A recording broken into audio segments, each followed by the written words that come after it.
ఏం తినకుండా, ఇడ్లీ దోసలు తినకుండా ఈ సద్దన్నం తినండి. నేను చెప్పే టెక్నిక్‌లో మీరు చేసుకోండి. ఈవినింగ్ 4కి అన్నం వండేసేసేయండి.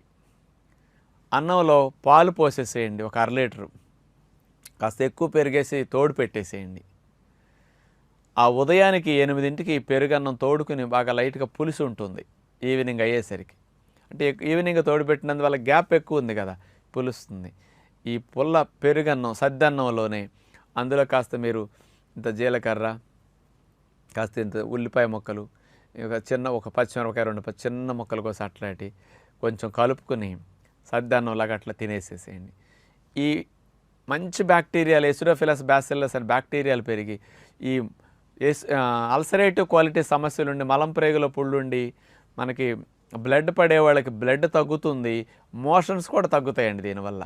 ఎందుకంటే ఈ వైట్ రైస్లో